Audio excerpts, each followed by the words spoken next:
রাষ্ট্রপতি ঘোষণা না দেয় ডক্টর মোহাম্মদ ইউনূসকে প্রধান উপদেষ্টা হিসেবে, তাহলেও আমাদের কিছু যায় আসে না, কারণ আমরা অলরেডি ঘোষণা দিয়ে দিয়েছি।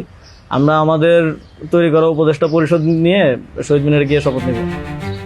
অন্তর্বর্তীকালীন সরকার গঠন প্রক্রিয়ার আদ্যপান্ত নিয়ে আসিফ মাহমুদের সাক্ষাৎকার শিরোনামে বৈষম্য বিরোধী ছাত্র আন্দোলনের অন্যতম সমন্বয়ক এবং অন্তর্বর্তী সরকারের যুব, ক্রীড়া এবং শ্রম ও কর্মসংস্থান মন্ত্রণালয়ের উপদেষ্টা আসিফ মাহমুদ সজীব ভুঁইয়া তার ভেরিফাইড ফেসবুকে একটি ভিডিও শেয়ার করেছেন, যেখানে ছাত্র আন্দোলন থেকে শুরু করে অন্তর্বর্তী সরকার গঠনের সকল প্রতিবন্ধকতা নিয়ে বিস্তারিত কথা বলেছেন তিনি। এর আগে বুকে পাথর চাপা দিয়ে মেনে নেওয়া সিদ্ধান্ত শিরোনামে বৈষম্য বিরোধী ছাত্র আন্দোলনের আরেক অন্যতম সমন্বয়ক হাসনাত আব্দুল্লাহর ভেরিফাইড ফেসবুক পেজে একই ভিডিওর একটি ছোট ট্রেইলার শেয়ার করার পর থেকে সামাজিক মাধ্যমে তোলপাড় শুরু হয়ে যায়। কেননা এই ভিডিওতে আসিফ বলছেন ডক্টর ইউনূসকে প্রধান উপদেষ্টা করার জন্য মূল ভেটো দানকারী ছিলেন সেনাপ্রধান। আসিফ মাহমুদ ডক্টর ইউনূসকে দেশে ফিরিয়ে আনার বিষয়ে বলেন, স্যারকে আমি অ্যাপ্রোচ করার পরে স্যার আমাকে বললেন যে আমি হচ্ছে তোমরা অন্য কাউকে ভাবো। এটা সম্ভবত 3 তারিখ। স্যার বললেন যে, এবং স্যার কয়েকজনের নামও বললেন যে তোমরা ওনাদেরকে ভাবতে পারো। স্যার বললেন যে আমার লাইফটা তো ডিফারেন্ট, আমি ওইখান থেকে আসবো কিনা।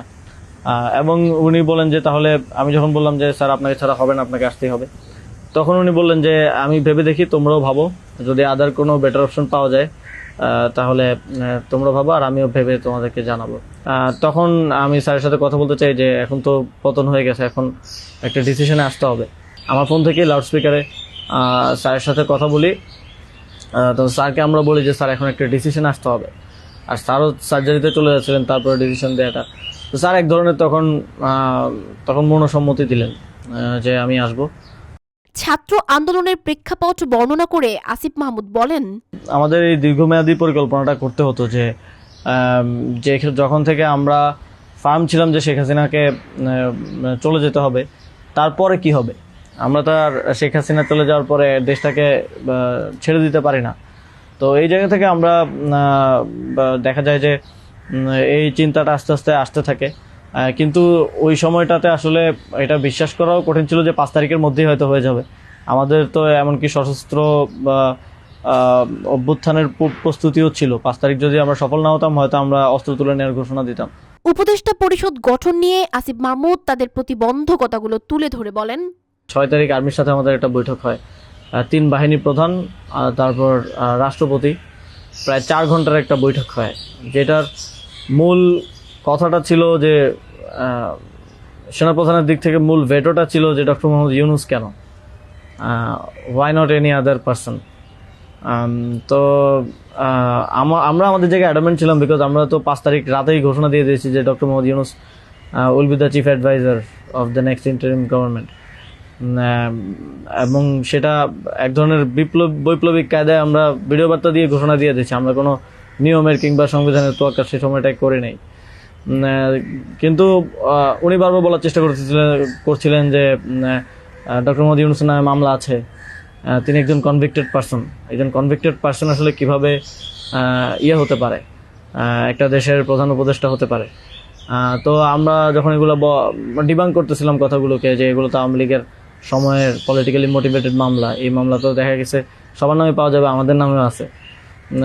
তো এটা বলার পর আবার ওনারা আরেকটা কথা বললেন যে সোসাইটির একটা বড় অংশ তো আসলে ওনাকে হেট করে, এবং বড় অংশ বলতে উনি তখন সরাসরি বলেছেন যে আওয়ামী লীগের অন্তর্বর্তীকালীন সরকারটা তো সবার কাছে গ্রহণযোগ্য হতে হবে।